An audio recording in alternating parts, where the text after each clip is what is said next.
నమస్కారాలు. ఈరోజు సుపరిపాలన ఇంటింటికి జరిగే కార్యక్రమము చిలకలూరు గ్రామం రుద్రవరం మండలము ఇక్కడికి రావడం జరిగింది. మరి ఈరోజు ఈ గ్రామంలో 13 లక్షల రూపాయలు ఖర్చు పెట్టి సీసీ రోడ్లు ఈ గ్రామంకి వేయడం జరిగింది. మొత్తం ఊర్లో ఇంకా రోడ్లు వేయడానికి దాదాపు ఒక 30 లక్షల రూపాయలు పడుతుందని చెప్పి కూడా మరి ఇందాక పంచాయతీరాజ్ వాళ్ళు కూడా చెప్పడం జరుగుతుంది.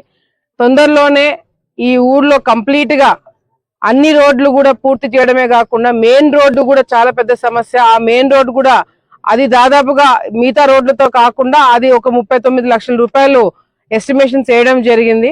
ఆ మెయిన్ రోడ్డు కూడా పూర్తి చేస్తాం తొందరలోనే అని చెప్పి ఇక్కడున్న గ్రామ ప్రజలందరూ కూడా తెలియజేసుకుంటున్నాము. ఈ గ్రామము నేను ఎన్నికలకు ముందు ఈ గ్రామంకి వచ్చిన ఈ గ్రామంలో నేను ప్రచారం తిరిగేటప్పుడు బయటికి వచ్చి మాట్లాడాలి నన్ను కలవాలంటే కూడా భయపడే పరిస్థితి నేను చూశాను. అటువంటిది మహిళలు బయటికి రావాలన్నా డోర్ ఓపెన్ చేసి తొంగి చూసి నన్ను అక్కడి నుంచే పలకరించే ఈ చిలకలూరు గ్రామ ప్రజలు ఈ రోజు ప్రతి ఒక్క ఇంటి దగ్గర నుంచి ఆడవాళ్ళు పిల్లలు అందరూ కులాలకి మతాలకి పార్టీలకు అతీతంగా అందరూ బయటికి వచ్చి స్వాగతం పలికి ఒక పండుగ వాతావరణం ఈ రోజు కనిపిస్తుందంటే దానికి కారణము వాళ్ళ నమ్మకాన్ని మేము నిలబెట్టుకున్నాం. రాజకీయము ఏ విధంగా చేయాలా, గతంలో వీళ్ళని ఏ విధంగా అవతలోళ్ళు వాడుకున్నారు, వైసీపీ నాయకులు వీళ్ళని ఏ విధంగా వాడుకున్నారు, ఏ విధంగా భయభ్రాంతులకు గురి చేసి ఇళ్ల నుంచి బయటికి రానికుండా చేశాననేది కాలం వాళ్ళు గుర్తు పెట్టుకోవాలా. ఈ రోజు స్వేచ్ఛగా మీకు ఎవరికి ఓటు వేయాలనుకుంటే ఎవరికి మీకు నమ్మకం ఉంటే వాళ్ళకి ఓటు వేసేదానికి హక్కు, అదే విధంగా స్వేచ్ఛ ఈ రోజు మేము ఇవ్వడానికి మేము సిద్ధంగా ఉన్నాము. ఎందుకంటే మేము చేసే పనులు మేము చేసే రాజకీయాలు మీ కళ్ళ ముందర చూపించి ఈ విధంగా ఉండబోతుందని మీకు నమ్మకం కలిగించి ఈ రోజు మేము రాజకీయాలు చేయగలుగుతున్నాము. ఈ గ్రామ ప్రజలందరూ చూసిన ప్రతిసారి కూడా నాకు ఈ రోజు చాలా చాలా సంతోషంగా ఉంది. స్వచ్ఛందంగా అందరూ బయటికి వచ్చారు, ఒక పండుగ వాతావరణం కనిపిస్తుంది, మనకి మంచి రోజులు వచ్చాయని ఒక నమ్మకం వాళ్ళకి కలిగింది. రోడ్లు వస్తున్నాయి, కాలువలు వస్తున్నాయి, ఇల్లు వస్తున్నాయి, అన్ని కూడా ఈ రోజు చేసుకోవడానికి ఒక మంచి అవకాశం ఈ ప్రభుత్వం మీకు అందజేయడానికి మేమందరం కూడా ముందుకు రావడం జరుగుతుంది. ఈ గ్రామమే కాదు, రుద్రవరం మండలంలో ఇంకా 4-5 గ్రామాలు ఈ విధంగానే ఉన్నాయి. ప్రతి ఒక్క గ్రామం కూడా తిరిగి వాళ్ళకి ధైర్యం చెప్పడమే కాకుండా వాళ్ళ కళ్ళ ముందర అభివృద్ధి అంటే ఏంటో చేసి చూపించి వాళ్ళకి ధైర్యం ఇచ్చి ఈ రోజు స్వేచ్ఛ ఇచ్చి వాళ్ళకి బయటకు వచ్చి ఓట్లు ఎవరికి కావాలంటే వాళ్ళకి ఓట్లు వేసుకోవడానికి కూడా ఈ రోజు మేము అవకాశం ఇవ్వబోతున్నాము. ఈరోజు రాజకీయాలు ఏ విధంగా ఉన్నాయి అంటే భయభ్రాంతులకు గురి చేసి ప్రజల్ని గుప్పెట్లో పెట్టుకొని వైసీపీ నాయకులు గతంలో చేసే రాజకీయాలు ఇప్పుడు లేవు. మీకు ఎవరికి ఓటు వేయాలనుకున్నా, మీరు మీ సమస్య బయట చెప్పుకోవాలన్నా మీరు బయటకు వచ్చి కొట్లాడి మరి పనులు చేయించుకునేలాగా మేమందరం కూడా ముందుకు రావడం జరుగుతుంది. గత ప్రభుత్వంలో ఆ స్వేచ్ఛ ఉండిందా అండి? అటు పోలీసులకు కావచ్చు, మీడియా మిత్రులకు కావచ్చు, నాయకులకు కావచ్చు, అధికారులకు కావచ్చు, ఎవరు కూడా స్వేచ్ఛ లేకుండా చేస్తున్నారు. కానీ ఈ రోజు ప్రజలు బయటికి వచ్చి ఈ ప్రభుత్వం పైన మాకు నమ్మకం ఉంది, ఈ ప్రభుత్వం ఉంటేనే మా జీవితాలు బాగుపడతాయి అనే ఒక నమ్మకంతో ఈ రోజు మాకు ఓట్లు వేస్తున్నారు.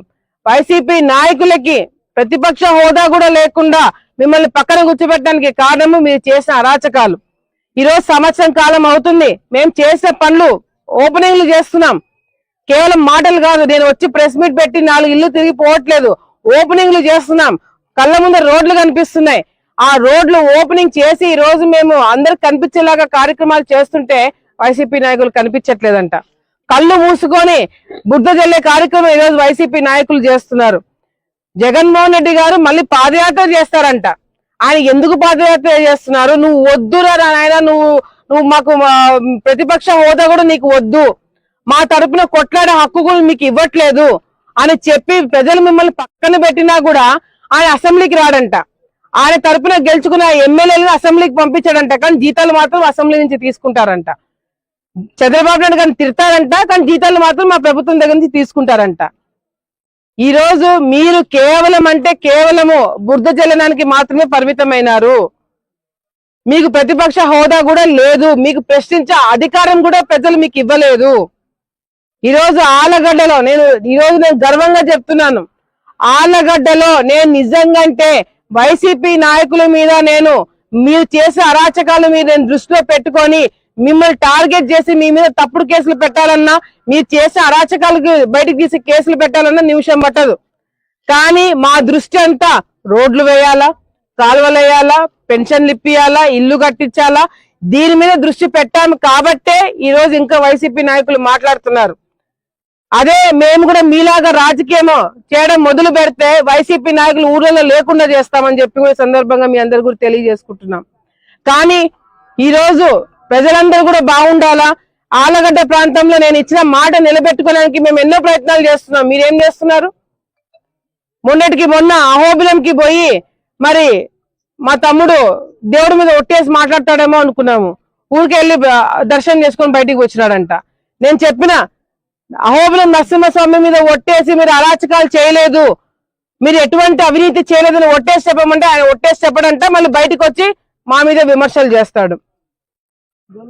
ఈ రోజు మీరు మాట్లాడేది ఒక సాక్షి తప్ప ఎవడు కూడా మిమ్మల్ని పట్టించుకునే పరిస్థితులు లేరు. ఎందుకంటే మీరు చెప్పేవన్నీ కూడా కేవలము మీది కాపాడుకోవడానికి, మీరేదో మమ్మల్ని మా మీద బుద్ధ జల్లడానికి. ఇంకోటి కూడా చెప్తున్నా, నిజంగాంటే సాక్షి వాళ్ళకి మా మీద కోపం లేకపోతే నువ్వు మాట్లాడే మాటలకు రాతలు కూడా రాసేవాళ్ళు కాదు. సాక్షి వాళ్ళకి నా మీద పీకల దాకా కోపం ఉంది కాబట్టే నువ్వు మాట్లాడే మాటలు ఈ రోజు పేపర్లో వస్తున్నాయి సాక్షిలో. అదే సాక్షి వాళ్ళకి నా మీద కోపం లేకపోతే నీ మాటలు నీకే పరిమితం అయ్యేది. నువ్వు చెప్పే మాటలు నమ్మేదానికి ఎవరు కూడా సిద్ధంగా లేరు. నేను మొన్న కూడా చెప్పిన, మేం చేయబోతున్న పనులు చూసి సిగ్గుతో తలదించుకోవడానికి వైసీపీ నాయకులు సిద్ధంగా అండి. ఎందుకంటే మీరు చేయలేని పనులు మేము చేసి చూపిస్తాము. ఒక సంవత్సరం కాలంలోనే ఇన్ని అభివృద్ధి కార్యక్రమాలు చేస్తున్నాం. ఇంకో వచ్చే సంవత్సరాల్లో ఉద్యోగాలు, పరిశ్రమలు, ఇల్లు, పెన్షన్లు అన్ని కూడా టైంకి వచ్చేలాగా మేమందరం కూడా కృషి చేస్తాము. ఈ రోజు ఆగస్టు 15 నుంచి మహిళలకి ఉచితంగా బస్సు ప్రయాణం మొదలవ్వబోతుంది. సంవత్సరానికి 3 గ్యాస్ సిలిండర్లు ఆల్రెడీ ఇవ్వడం జరుగుతుంది. మీ జగన్మోహన్ రెడ్డి గారు ఒకరికే అమ్మఒడి ఇస్తే మేము అధికారంలోకి వచ్చిన తర్వాత మాట ఇచ్చిన ప్రకారము ఎంత మంది పిల్లలు ఉంటే అంతమంది పిల్లల అకౌంట్ లో డబ్బులు వేసి చూపించినాము. అది మాకున్న సత్తా అని చెప్పి ఈ సందర్భంగా వైసీపీ నాయకులకి తెలియజేసుకుంటూ, వచ్చే రోజుల్లో ఇంకా ప్రజల కడుపు నిండుతాది, మీ కడుపు కాలుతుంది. అది తొందరలోనే ప్రజలందరూ కూడా చూస్తారని చెప్పి సందర్భంగా తెలియజేసుకుంటూ, వైసీపీ నాయకులు ఇప్పటికైనా తెలుగుదేశం పార్టీ నాయకులను చూసి బుద్ధి తెచ్చుకోండి. మీ నాయకులు మీరు చేయలేని పనులు మా వాళ్ళు చేస్తున్నారు. మీరు ఎన్ని ఒత్తిడులు పెట్టినా, ఎన్ని కేసులు, దొంగ కేసులు చిలకలూరు గ్రామంలో ఎన్ని దొంగ కేసులు వేశారో మాకు తెలుసు. ఎన్ని తప్పుడు కేసులు తెలుగుదేశం పార్టీ నాయకుల మీద పెట్టారో మాకు తెలుసు. ఈ రోజు మా వాళ్ళు వచ్చినారు, మేము వచ్చినాం. ఏ ఒక్క వైసీపీ నాయకుడి మీద అయినా తప్పుడు కేసులు పెట్టినామా? మీ ఆఖరికి మీరు వచ్చి పనులు అడిగినా కూడా చేయడానికి మా వాళ్ళు సిద్ధంగా ఉన్నారు. అది మీకు మాకు ఉన్న తేడా అని చెప్పి సందర్భంగా తెలియజేసుకుంటూ, వైసీపీ నాయకులకు ఒక సలహా చెప్పాలనుకుంటున్నాను. జగన్మోహన్ రెడ్డి గారికి ఒక సలహా చెప్పాలనుకుంటున్నాను. మీరు దయచేసి రోడ్ల మీద తిరగకండి. రోడ్ల మీద తిరిగి మీరు మళ్ళీ ప్రజల్లోకి వచ్చి మీరు ముద్దులు పెట్టి ప్రజల్ని మళ్ళీ మోసం చేయాలనే ప్రయత్నం చేసినా కూడా ఈ రోజు ప్రజలు, ఆంధ్ర ప్రజలు మిమ్మల్ని తరిమి కొడతారని చెప్పి కూడా సందర్భంగా మీ అందరూ కూడా సలహా చెప్తూ, మరొకసారి తెలుగుదేశం పార్టీ నాయకులకు అందరూ కూడా ధన్యవాదాలు తెలియజేసుకుంటాను. ఈ విధంగానే పనిచేయండి. అన్ని గ్రామాల్లో కూడా మీరు పనులు చేసి ప్రజలతో శభాషణ అనిపించుకోవాలని చెప్పి కూడా సందర్భంగా తెలియజేసుకుంటూ, తెలుగుదేశం పార్టీ ఇచ్చిన ఈ కార్యక్రమము కార్యకర్తలందరూ కూడా ప్రతి ఒక్క ఇంటికి వెళ్లి సమస్యలు అడిగి తెలుసుకొని, ఇవన్నీ కూడా కేవలం మేమేమో టైంపాస్ కి చేయట్లేదు. ఈ సమస్యలు ఏవైతే మేము ఫోన్ లో అన్ని రాసి పెట్టుకుంటామో ఇవన్నీ డైరెక్ట్ గా చంద్రబాబు నాయుడు గారికి రాత్రికల్లా వెళ్ళిపోతాయి.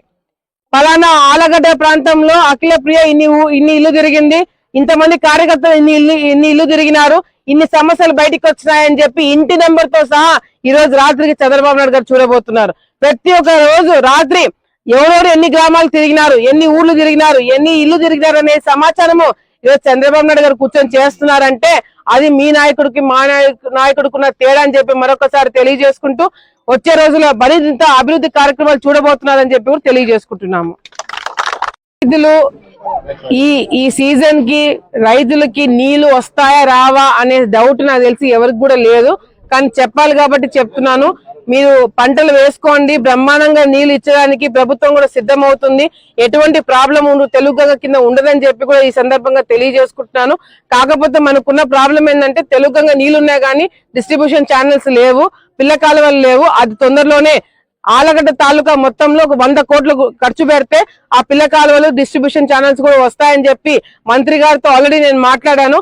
అక్కడ మనకి డబ్బుల ప్రాబ్లము పై లెవెల్లో తీరిన వెంటనే 100 కోట్లు వచ్చి మనకి ఇక్కడ పనులన్నీ కూడా జరిగిపోతాయని చెప్పి కూడా రైతులకు అందరూ కూడా భరోసా ఇస్తున్నాం.